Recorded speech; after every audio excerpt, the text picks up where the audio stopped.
La deuxième chose que les pasteurs vous cachent, c'est à propos de la protection spirituelle. D'abord, je veux présenter mes condoléances à tous les pasteurs qui sont morts en 2019, puis beaucoup qui ont suivi aussi en 2020. Et je prie que Dieu vous garde dans son royaume, et que Dieu vous assiste et que Dieu vous aide.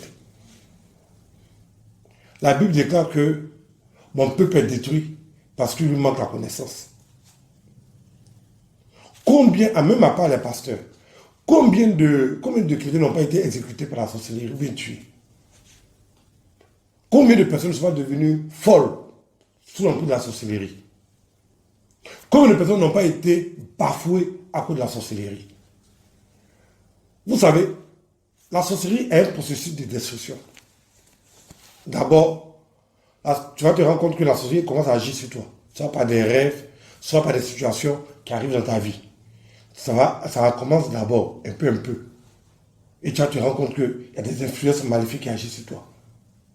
Quand tu vas aller voir un pasteur pour dire, ah pasteur, je suis traqué par des sorciers, il va te poser la question, ah mais mon fils, explique-moi ce que tu vois. Tu as fini d'expliquer. Il va savoir que le problème que tu rencontres là, tu es au début du processus de sorcellerie. C'est-à-dire que les sorciers vont commencer à envoûter ta vie, mais tu n'es pas encore arrivé au moment de la mise à mort. Parce que les sorciers agissent de manière progressive. D'abord, ils t'attaquent, ils ruinent ta vie, puis ensuite, ils causent ta mort. Donc, le pasteur sait que tu n'es pas encore arrivé où les sorciers vont causer ta mort. Il sait que ça va arriver dans 1 an, dans 2 ans, dans 5 ans.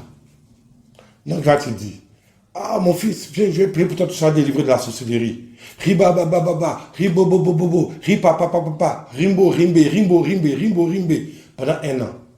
Entends, le moment de ta mort n'est pas encore arrivé, puisque tu es dans le processus de destruction de la sorcellerie, mais tu n'es pas encore arrivé où les sorciers ont décidé de ta mort. Donc, pendant 1 an, tu sais que rien ne t'arrive, tu as dit que la prière a marché. Au bout de 2 ans, rien ne t'arrive, tu as dit que la prière a marché. Mais quand le moment de la mise à mort va arriver, au bout de 3 ans et de 4 ans, tu seras foudroyé de manière puissante par les forces de la sorcellerie et tu vas mourir. Et c'est à partir de ce moment-là qu'on dira, oui, c'est parce que tu as péché, tu as cherché femme, tu as fait ceci, tu as fait cela, que les sorciers t'ont tué. Jamais. La sorcellerie ce n'est pas des démons. Un sorcier, c'est un être humain comme toi qui dispose des pouvoirs de l'enfer, mais un sorcier n'est pas un démon. Donc, le sorcier peut agir sur un être humain. La Bible nous dit qu'au nom de Jésus, on va chasser les démons. La Bible n'a pas dit qu'au nom de Jésus, on va chasser les sorciers. Le sorcier n'est pas un démon, c'est un être humain comme toi et moi. Et on va venir blaguer des gens qui ne sont pas cultivés dans les choses de Dieu. Oui, bon, on va prier contre le sorcier. Oui, Covenant, tu es vaincu au nom de Jésus. Agua, tu es vaincu au nom de Jésus. Martine, tu es vaincu.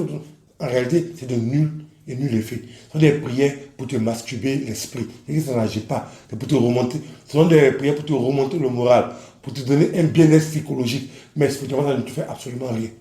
Et quand le moment sera venu, tu seras exécuté par les sorciers.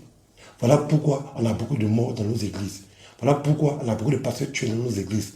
Voilà pourquoi on a beaucoup de chrétiens tués par nos églises, dans nos églises. On n'a pas encore la méthode pour résister efficacement aux sorciers. Tu connais les principes de protection divine, rien ne t'arrivera.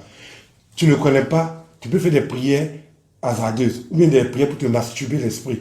Mais quand le moment sera venu, tu seras exécuté par les sorciers, et sans pitié. Que tu sois chrétien ou pasteur, tu seras exécuté par les sorciers. Vous savez, on est parti à Yopougon pour aller enterrer un pasteur là-bas. Et pourquoi? Simplement à cause de la sorcellerie qui n'avait pas encore réglé. Ça faisait pitié de voir un membre du corps du Christ exécuté par la sorcellerie.